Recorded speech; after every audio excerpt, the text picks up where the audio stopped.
یہ پہلا قمر در اقرب ہے، چاند کے آخری ایام میں ہوتا ہے۔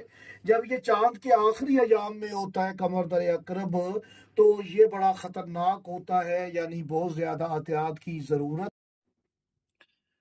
بسم اللہ الرحمن الرحیم۔ تمام حمد کی تسبیح ہے اس پاک ذات کے لیے جس نے ہر شے کو عدد میں گن رکھا ہے، اور درود و سلام محمد و آل محمد پر جو ہر شے کی عدد کو جانتے ہیں۔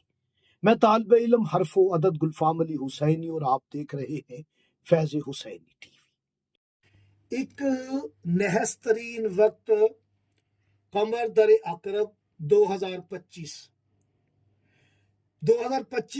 قمر در عقرب یعنی ایک سٹار ہے قمر، جو کہ عقرب برج میں چلا جاتا ہے، اور اس وقت کو نحس وقت تصور کیا جاتا ہے۔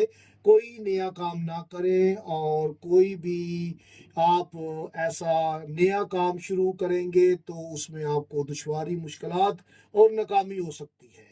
اور یاد رکھیں کہ قمر در عقرب 2025 کا یہ پہلا قمر در عقرب ہے، چاند کے آخری ایام میں ہوتا ہے۔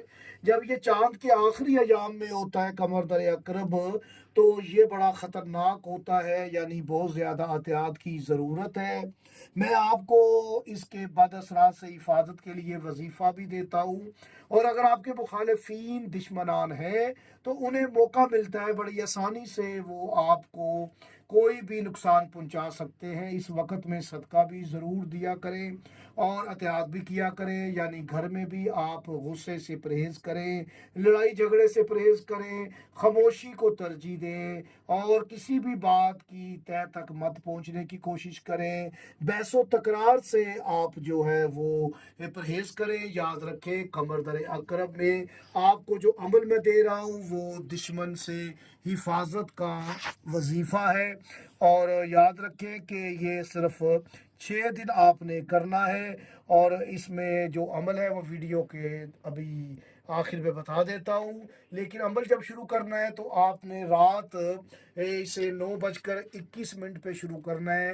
21 جنوری رات 9:00 آپ جو ہے 21 پہ شروع کریں، اور اس کے بعد آپ 22 کو پڑھیں تو نماز عشاء کے بعد پڑھیں، 23 کو نماز عشاء کے بعد پڑھیں، 24 کو نماز عشاء کے بعد پڑھیں، 25 کو 26 جنوری آپ نے اسے صبح نماز فجر کے بعد پڑھنا ہے، 8 بجے تک پڑھ لینا ہے اس عمل کو۔